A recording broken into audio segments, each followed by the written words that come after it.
Cuando regresé del trabajo, Sofía salió para contarme lo que habían hecho los muchachos. Me abrazó fuertemente y me dijo que tenía mucho miedo. Yo la noté muy nerviosa y al ver sus ojos llenos de lágrimas, me di cuenta de que algo grave estaba sucediendo. La abracé y traté de calmarla. Empezó a decirme que Norma se puso la tabla en las piernas y comenzó a moverla mientras ella iba apuntando en un cuaderno. Todo lo que la tabla decía eran puros insultos. Desdobló un papel que traía en sus manos, donde tenía escrito todo lo que les había dicho la ouija. Déjame en paz. Siempre he estado contigo. Yo no soy novio ni de tu puta madre. No te hagas pendeja, maldita perra. Apreté el papel y lo dejé caer de mi mano. Inmediatamente volví a abrazar a Sofía, que no paraba de llorar, y entre sollozos me dijo que Norma siguió forzando a la tabla y hasta le pidió a Emanuel que se pusiera al otro extremo para moverla. Le preguntó que quién era y la ouija le contestó: no te va a gustar saber quién soy, perra. Siempre voy a estar contigo y también con el pendejo de Emanuel. En ese momento, Emanuel cerró los ojos y empezó a convulsionarse.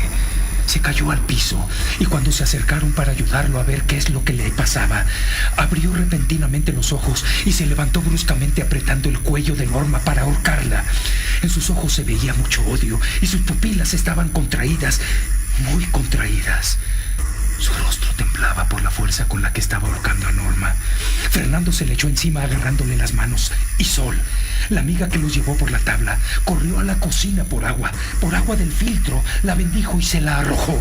Emanuel volteó inmediatamente a ver a Sol y clavándole la mirada en los ojos muy abiertos, le gritó con una voz muy ronca: no me mojes con esa mierda. Me estás quemando, puta. Entonces Sol le roció más agua a Emanuel y mientras gritaba le aventó agua dentro de la boca. Emanuel chilló como un animal herido, se cayó de espaldas y solo así fue como lo pudimos controlar.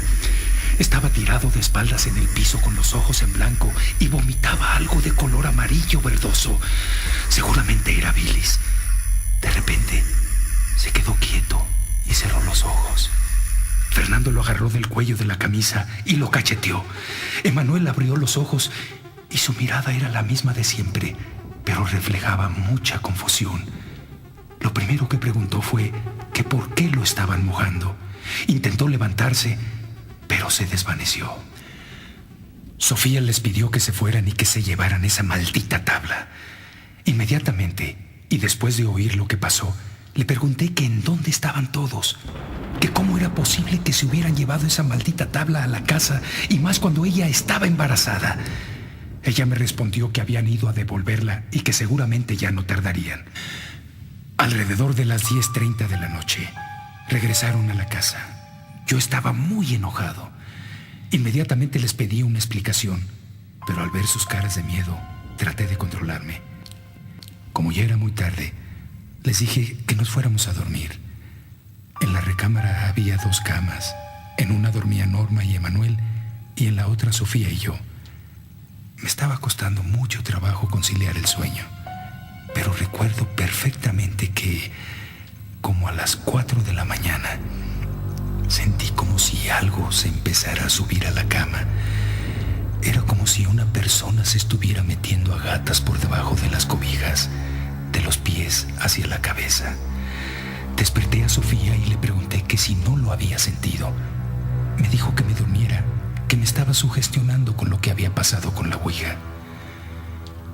Empezó a llegar un olor fétido muy fuerte, como a carne podrida, y esta vez los dos lo percibimos. Nos levantamos y vimos que Norma estaba profundamente dormida, pero Emanuel se notaba que dormía muy a disgusto y balbuceaba cosas que no lográbamos entender. Salimos al patio a fumarnos un cigarrillo. Volvimos a acostarnos y todavía ni siquiera apagábamos la luz cuando sentimos que algo se arrastraba por nuestras piernas. Esta vez los dos lo sentimos y estoy seguro que estábamos perfectamente bien despiertos. Nos abrazamos y comenzamos a rezar. En ese instante recordé lo que dicen de que si le mientas la madre a un fantasma, se va.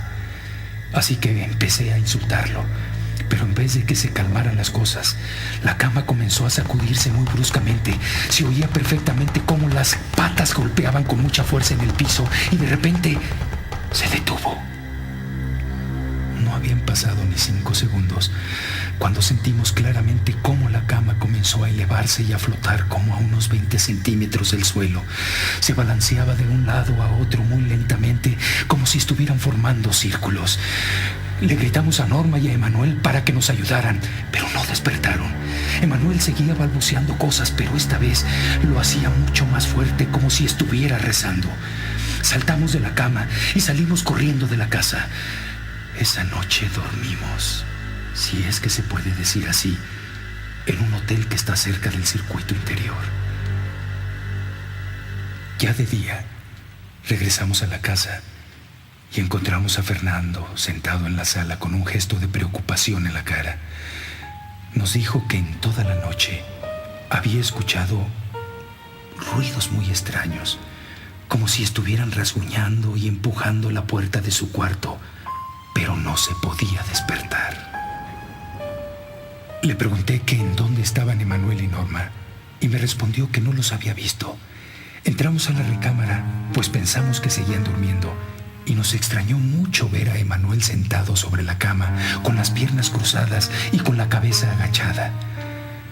La espalda la tenía encorvada hacia abajo y sus brazos los tenía completamente sueltos, como si fueran 2 pedazos de trapo colgando. Norma estaba parada frente a él, viéndolo muy confundida. Nos dijo que estaba así desde hacía 2 horas y que no se había movido para nada. Le grité que ya no estuviera payaseando, que qué diablos le pasaba. Él únicamente levantó la mirada hacia donde yo estaba. Me miró fijamente con mucho odio, como lo había descrito Sofía el día de la ouija. Sus pupilas eran muy pequeñas y su rostro se veía tenso y tembloroso, como si estuviera resistiendo mucha presión. Sin hacer ninguna expresión, solamente moviendo sus labios, respondió con una voz muy ronca y rasposa: A mí no me pasa nada, imbécil.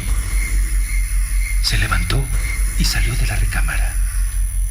Al rato lo encontramos sentado en la banqueta de la calle sollozando y preguntándose con las manos en la cara: ¿qué me pasa, Dios mío? ¿Qué me pasa? Con el paso de los días, aparentemente las cosas se fueron normalizando. Un día en el trabajo, conocí a Evaristo, un muchacho que tocaba música cristiana en una iglesia, y me comentó que su guitarrista estaba enfermo.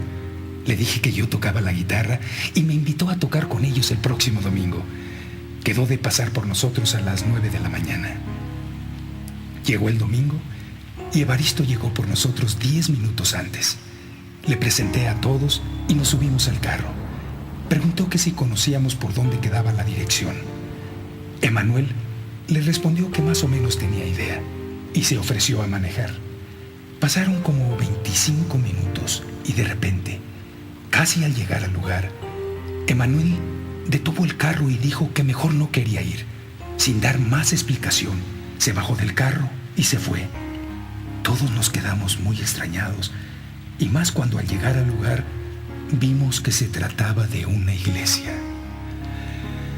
Al terminar la misa, mientras guardaba mis cosas, Evaristo me preguntó el por qué Emanuel había actuado así. Le respondí que en realidad no sabía lo que le pasaba y le empecé a platicar todo lo que estaba sucediendo en la casa. Se quedó muy sorprendido y me sugirió que platicara con el pastor de la iglesia. Al día siguiente, fui a platicar con el pastor, que ya me esperaba, y había citado a otras personas a escuchar mi relato. Todos estuvieron muy atentos a lo que les decía. Me hicieron muchas preguntas acerca de lo mismo y luego me pidieron que los dejara solos un rato para deliberar algunas cosas. Después de un rato, me dijeron que si podían ir a rezar al día siguiente a la casa. Yo acepté con mucho gusto, pues tenía la esperanza de que las cosas se solucionaran. El pastor me pidió que tuviéramos mucha fe en Dios Sacó una Biblia de un cajón y me la regaló. Me dijo que la mantuviera siempre abierta en el Salmo 91.